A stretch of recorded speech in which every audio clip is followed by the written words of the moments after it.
Bonjour et bienvenue sur cette nouvelle vidéo. J'espère que vous allez bien. Aujourd'hui, nous allons continuer avec le logiciel Coolpack qui est très intéressant et nous allons voir comment dimensionner les chambres froides, comment faire le bilan thermique d'une chambre froide. Donc, pour commencer, nous allons d'abord aller voir les données de notre projet. Donc, on va partir au niveau des images. Donc, voici les données de notre projet. Ici, nous avons une chambre froide de la glace congelée à moins 25 degrés Celsius avec une humidité relative de 90%. Ça, c'est les données intérieures. Voilà. Et les dimensions intérieures, nous avons longueur, largeur, hauteur. Donc, longueur 10, largeur 10 et la hauteur 3 mètres. Nous avons masse volumique de 300 kg par mètre cube. Ici, nous avons 90 000 kg max et 45 000 kg de stockage. C'est-à-dire qu'on va stocker une masse de 45 000 kg. Ici, nous avons la rotation journalière des denrées. 10% de produits rentrent à moins 20 degrés Celsius. C'est-à-dire que chaque jour, nous allons faire rentrer 10% des produits et nous allons faire sortir 10% des produits. Vous voyez. Ici, nous avons les panneaux isolants de 150 mm. Donc, nous devons trouver aussi le U, c'est-à-dire le coefficient de transmission thermique de notre panneau. Donc, avec juste l'épaisseur, nous pouvons trouver le U. La température extérieure maximum est de 30 degrés Celsius. On a une personne qui dégage 300 watts travaillant 8 heures. Une transpalette de 500 watts. Le temps de marche du compresseur est de 16 heures. Donc, c'est bon pour les données. On va repartir au niveau du logiciel Coolpack pour commencer le bilan thermique de notre chambre froide. Donc, pour faire le bilan thermique avec ce logiciel, on part ici. Vous voyez cet onglet, on clique là-bas. Yes. Non, on doit repartir ici. Donc, pour commencer, on clique ici. Et on clique sur OK. Et c'est bon. Maintenant, on peut commencer le dimensionnement. Ici, nous avons, en fait, la première partie, nous avons la transmission, côté transmission. Deuxièmement, nous avons l'infiltration, c'est-à-dire le renouvellement d'air. Donc, au niveau de la troisième partie, nous avons la masse qu'on doit introduire, c'est-à-dire la quantité de chaleur que notre produit va dégager une fois introduite dans la chambre froide. Et dernièrement, quatrième partie, nous avons les équipements auxiliaires, c'est-à-dire dans notre chambre froide, il y aura par exemple pour notre projet une transpalette, il y aura une personne qui sera chargée de faire sortir les transpalettes et tout. Donc, c'est ça les équipements auxiliaires. Il y a les lampes aussi. Voilà. Donc, pour commencer, nous allons d'abord mettre les dimensions de notre chambre froide. D'abord, nous allons mettre la longueur qui est égale à 10. Donc, 10 mètres. 10 mètres. La largeur aussi, c'est 10 mètres. Et la hauteur, 3. Donc, c'est déjà bon. Pour la température de notre chambre froide, c'est combien? On avait produit moins 25. Voilà, moins 25 degrés Celsius. Donc, moins 25 degrés Celsius. C'est bon. Pour l'humidité, c'est 90%. Donc, je vais repartir au niveau de notre projet. Vous allez voir les données. Faut pas, on va se tromper. Donc, moins 25, 90%. Longueur, largeur, 10, 10, 3. Donc, c'est bon. Voilà. On repart au niveau de notre projet de Coolpack. Donc, on continue. Donc, si on finit avec les dimensions, on part maintenant au niveau des parois. Voilà, c'est-à-dire, ça sera comme on va isoler, parce que comme c'est une chambre froide là, on va vraiment réfrigérer la chambre, donc il faut forcément mettre des isolants. Et à travers les isolants, nous avons les polyuréthanes et tout. Ici, on va utiliser les polyuréthanes. Voilà.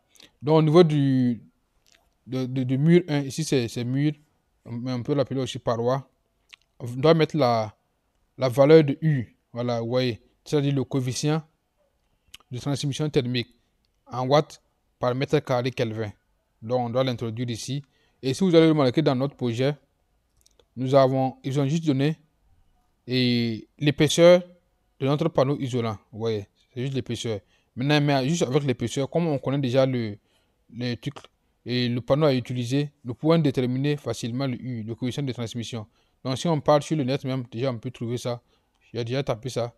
Donc le coefficient de transmission thermique d'un panneau polyuréthane, parce qu'on va utiliser le polyuréthane, voilà, avec polyuréthane de 150 mm d'épaisseur.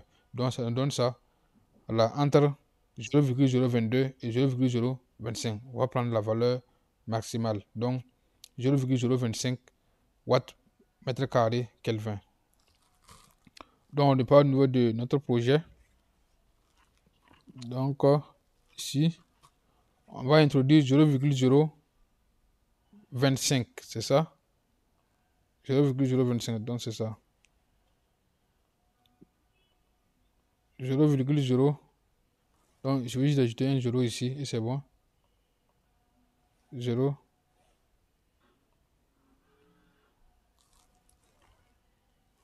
0, c'est bon.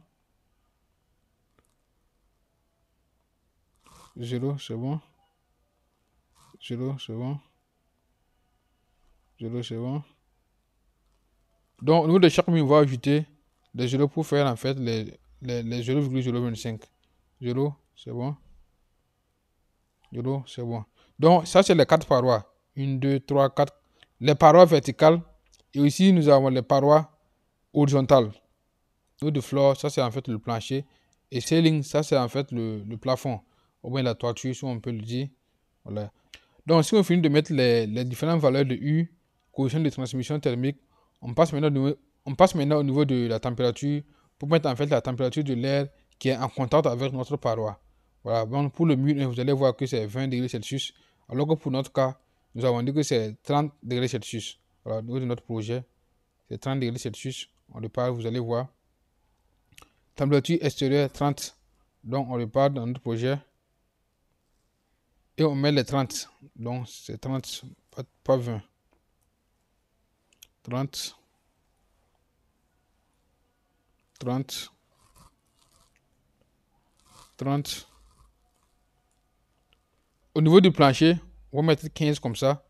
Parce que comme c'est un plancher, voilà, c'est en fait la terre. Mais on va mettre aussi le polyuréthane au niveau de la terre là. Donc en fait, il n'y aura pas de contact direct de l'air extérieur avec le plancher. Donc du coup, la température va diminuer. Et c'est pour ça qu'on va mettre le 15. Donc 15 degrés Celsius. Et pour le plafond, la toiture, on laisse ça à 30 aussi. Voilà. 30, c'est bon. Donc on a fini avec la partie transmission. On parle maintenant au niveau du renouvellement d'air, c'est-à-dire l'infiltration d'air. Ici, la température d'air qu'on doit introduire, c'est-à-dire pour le renouvellement d'air, c'est en fait 30. Parce qu'on a dit que la température extérieure, c'est 30. Et ça veut dire que la température de l'air, c'est 30 aussi. Donc, on met 30. L'humidité, on laisse à 50 comme ça. Ou à 55. Voilà. Donc, ici, nous avons Air Change Factor ACF. Ici, c'est en fait pour le renouvellement d'air. Voilà, on peut mettre le facteur, ou bien on met, il y a un volume aussi, voilà, débit d'air, voilà, qu'on doit renouveler. Voilà, Air 15 Factor, tout dépend de nous. Donc, pour nous, on va laisser ça. Air 15 Factor. Et ici, ils ont dit de commander à 9. Ici, ils ont recommandé de mettre à 9, 9,0. Donc, pour notre cas, on va aller partir au niveau de notre projet. Parce que nous avons des exigences qu'on doit respecter. Donc, on part au niveau du projet. Il y a un tableau ici qui va nous permettre en fait de savoir on doit prendre quelle valeur pour notre facteur là. Voilà, facteur de renouvellement d'air. Donc, en fonction de notre volume, nous allons savoir ça. Ici, nous avons les chambres froides, volume de la chambre. Si c'est 30, parce que pour notre cas, on a 10 fois 10, ça fait 100 multiplié par 3 et la hauteur, ça fait 300. Donc, 300 mètres cubes. Donc, ici, on vient au niveau de 300. Vous voyez 300 mètres cubes. Renouvellement d'air journalier, nous avons entre 3,7 et 4,8. Donc, pour notre cas, on va prendre au milieu, donc 4 comme ça. Vous voyez. Donc, 4. Donc, on met 4 au lieu de 9. 4, c'est bon. Donc, une fois qu'on a introduit les 4, on repart maintenant au niveau de la troisième partie. Voilà, ici, on va mettre en fait la masse et le produit qu'on va introduire chaque jour. Voilà, nous, on a dit que c'est 10%, voilà, qu'on va introduire avec à une température de moins 20 degrés Celsius. Donc, on va mettre, premièrement, nous allons mettre 4500. Parce qu'on a dit que la masse totale de stockage, c'est combien? C'est 45 000. On le parle au niveau de notre projet, voilà, pour que ça soit clair. C'est 45 000. Donc, si on prend les 10% des 45 000, ça donne combien? Ça donne 4500. Donc, c'est compréhensible. On parle au niveau du projet. On met 4500. 4500. Température d'introduction, on va mettre ça à moins 20. Alors, comme on l'a si bien mentionné sur notre projet, moins 20. Moins 20. Et au niveau de nombre d'heures, on va mettre ça à 16. Voilà, parce que notre compresseur va fonctionner pendant 16 heures. C'est bon. Et ici, il faut choisir le produit. Voilà, mais pour notre cas, comme c'est de la glace, on va prendre l'exemple. Ici, c'est les vegetables free. C'est la viande, porc, poisson. On va prendre diary, ça c'est les produits laitiers. On va prendre ça. Voilà, c'est à peu près la même chose. Parce que si on glace, on essaie de glacer aussi les produits laitiers, ça sera comme ça. Donc, on prend ça. Et maintenant, parce que ici on peut introduire deux produits. Voilà. Vous pouvez par exemple conserver du lait et aussi conserver aussi d'autres légumes ou bien qui sont à la même température que le lait. Voilà, il faut aussi regarder en fonction de la température parce que chaque produit a une température de conservation. Voilà, donc pour notre cas, on a juste le lait seulement. Pour notre cas, on va juste laisser. Voilà, on va mettre ici 0 parce qu'on n'a pas un deuxième produit. 0. 0, c'est bon. 0, c'est bon. C'est bon. Donc, je pense que c'est bon. On part maintenant au niveau de la quatrième partie, qui est les équipements auxiliaires. Voilà, ici c'est le nombre de personnes. On met une personne, parce que pour notre projet, c'est une personne. Et qu'est-ce que la personne travaille? Voilà. Maintenant, vous allez voir que chez nous, ici, le projet dit que quoi? Et une personne qui dégage 300 watts et travaille 8 heures. Et ici, dans le logiciel, on dit quoi? On met une personne, mais il faut en fait préciser ce que la personne fait.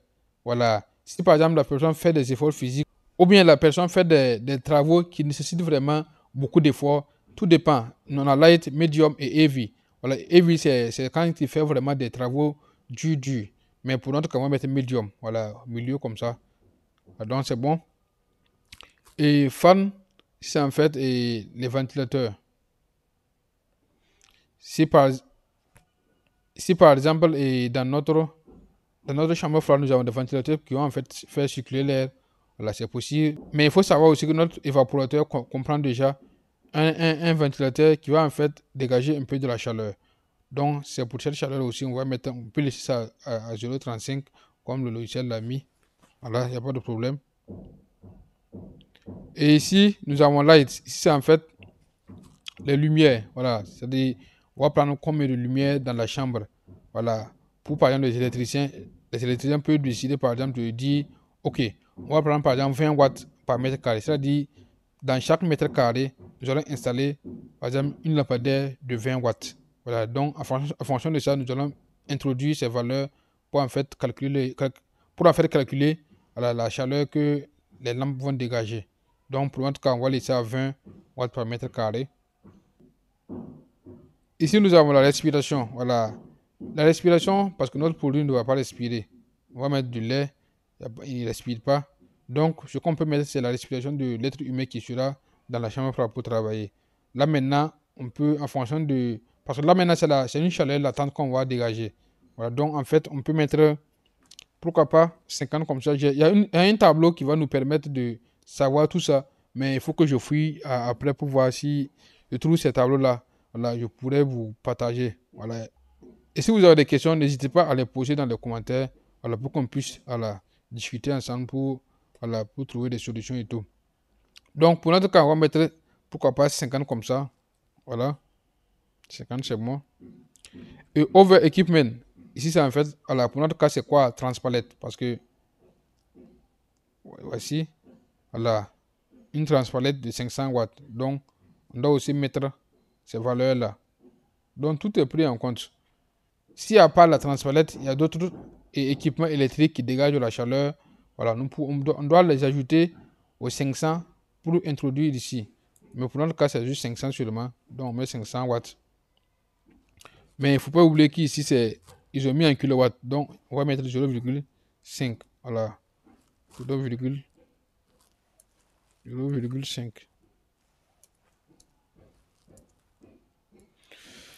Et c'est bon. Ici, c'est Hour of Operation. Voilà, par 24 heures. Ici, c'est en fait le nombre d'heures qu'on va par exemple allumer les lampadaires.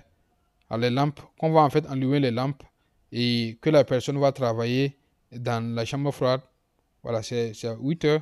8 heures de travail. Voilà, comme on l'a si bien mentionné sur notre projet, 8 heures. Donc, c'est bon. Je pense qu'on a fini maintenant. Donc, une fois qu'on a fini d'introduire toutes les informations nécessaires, voilà, au bilan thermique, nous allons partir maintenant cliquer au niveau de Calculate. Voilà, pour en fait calculer la puissance à installer. Vous voyez. Donc, pour ce projet, nous avons trouvé une valeur de 18 kW.